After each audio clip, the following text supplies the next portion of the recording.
Radius को double कर दे तो कितना दूध बहेगा? क्यों एक बार में ही पढ़ के मान ले हम किताबों में लिखा है। हेलो बच्चों, कैसे हो सब। आज हम आपकी 10th क्लास की मैथ्स की बुक का चैप्टर 8 पढ़ेंगे, जिसका नाम है इंट्रोडक्शन टू ट्रिग्नोमेट्री या त्रिकोणमिति का परिचय। ये एक नई चीज़ है बच्चों आपके लिए 10th क्लास में, और बहुत इंटरेस्टिंग है। बड़ा मज़ा आएगा आपको जब इसको पढ़ेंगे। अच्छा, एक चीज़ मुझे बताओ, आपने मैथ्स में ज्योमेट्री पढ़ी है, जिसमें आपने ये पढ़ा है कि किसी त्रिभुज की भुजाओं में क्या संबंध होता है या किसी त्रिभुज के कोणों में क्या संबंध होता है। जैसे भुजा के आधार पर हम त्रिभुज को बता देते हैं कि दो भुजाएं बराबर हैं तो आइसोसेलेस ट्राइंगल हो गया, तीनों साइड्स इक्वल हैं तो वो समबाहु त्रिभुज आपका हो गया।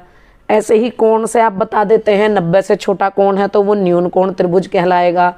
अब एक नई चीज़ है कि अगर मुझे ऐसा कुछ पढ़ना हो मैथ्स में कि त्रिभुज की भुजाओं और कोणों दोनों में आपस में क्या संबंध है, साइड्स में और एंगल्स में क्या संबंध है, तो मैथ्स की कौन सी ब्रांच में हम इस चीज़ को पढ़ेंगे।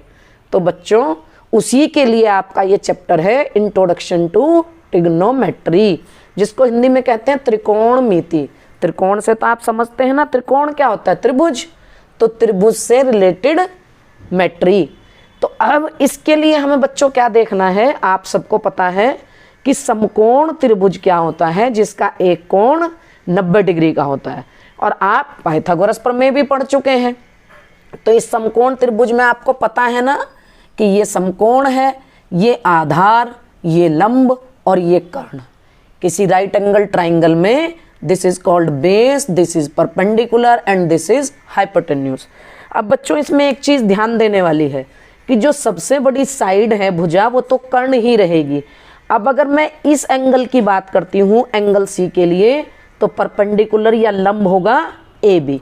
और अगर मैं इस एंगल की बात करूँ एंगल ए के लिए, तो अब परपेंडिकुलर हो जाएगा बी सी और आधार हो जाएगा ए बी। तो कोण के जो सामने वाली भुजा होगी वो उसका लंब कहलाएगी। अगर इस कोण की बात करेंगे तो ये लंब होगा, इस कोण की बात करेंगे तो ये लंब होगा। तो अब हम बता रहे थे कि ऐसी ब्रांच है ये मैथमेटिक्स की जिसमें हम भुजा और कोण में संबंधों को पढ़ते हैं। उसके लिए हमें पाइथागोरस प्रमेय पता होनी चाहिए कि कर्ण का वर्ग बराबर लंब का वर्ग प्लस आधार का वर्ग, hypotenuse square is equal to perpendicular square plus base square. अब हम ये देखेंगे कि इस कोण का इन भुजाओं से क्या संबंध है। तो बच्चों इस ट्रिग्नोमेट्री में कुछ त्रिकोणमितीय अनुपात होते हैं जिनको हम ट्रिग्नोमेट्रिक रेशो भी कहते हैं, और ये कुल मिलाकर 6 ट्रिग्नोमेट्री रेशो होते हैं। और इनमें एक बहुत अच्छी चीज़ है बच्चों कि ये 3 जो होते हैं, ये नीचे वाले 3 इनके रिवर्स या व्युत्क्रम हो जाते हैं। सबसे पहला ट्रिग्नोमेट्रिक रेशियो साइन, जो होता है परपेंडिकुलर अपॉन हाइपोटेन्यूज।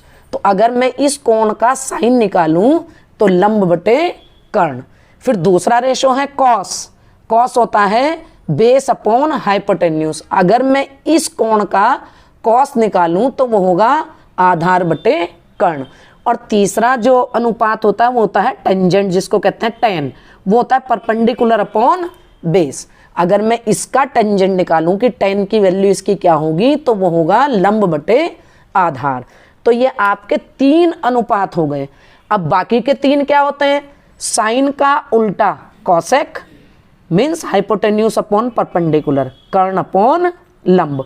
कॉस का उल्टा सेक, कॉस होता है बी अपॉन एच और सेक हो गया एच अपॉन बी, कर्ण बटे आधार।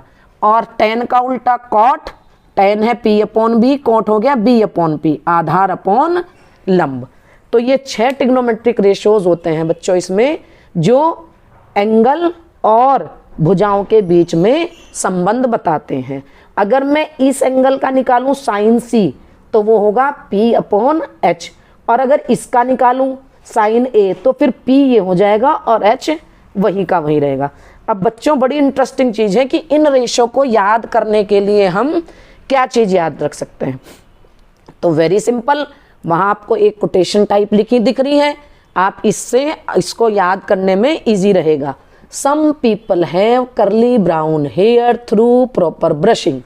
तो आपको दिख गया सम sign, people have P/H, curly cos, brown hair B/H, through proper brushing T10 और P/B।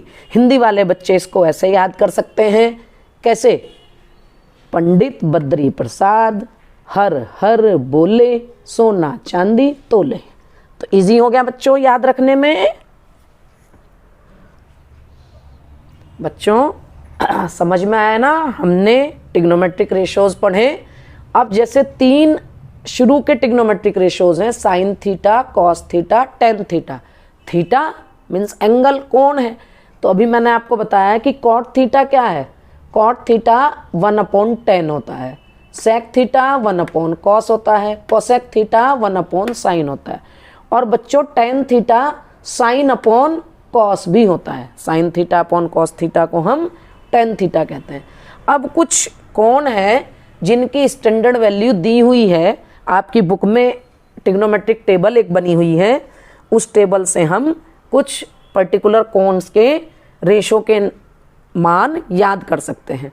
तो बच्चों ये टेबल है, जैसे हम देखें 0 डिग्री, 30 डिग्री, 45 डिग्री, 60 डिग्री और 90 डिग्री।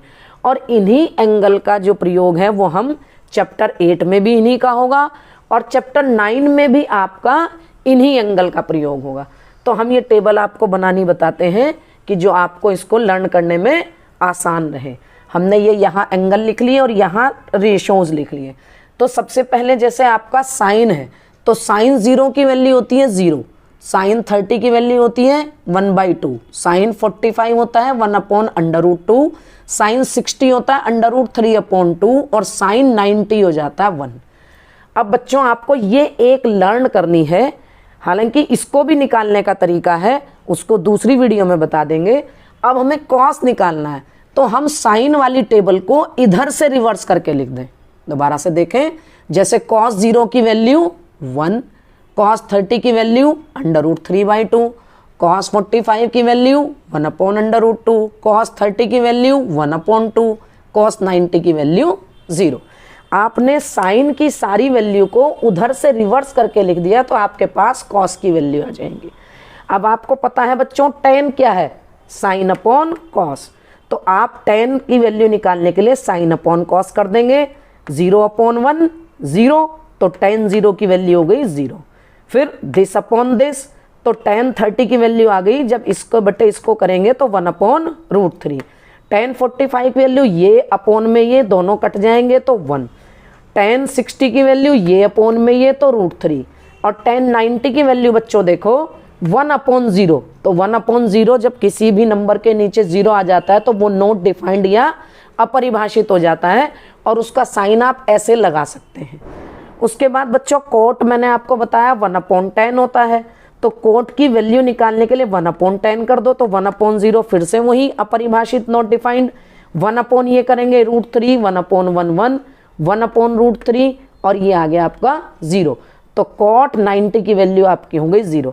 अब देखो वहाँ sec थीटा क्या बताया? 1/cos, तो sec 0 कितना होगा? 1/11। sec 30 कितना होगा? 1/this, ये रिवर्स हो गया, 1/this ये उल्टा हो गया, 1/this ये इसका उल्टा हो गया और this/this ये नॉट डिफाइंड हो गया। अब cosec मैंने आपको बताया 1/sin, तो 1/0 नॉट डिफाइंड, 1/1/2 तो 2 हो गया, इसको 1/ करेंगे √2, 1 हो गया, तो ये आपकी cosec 90 की वैल्यू हो गई। तो बच्चों ये टेबल बनानी सबको समझ में आ गई।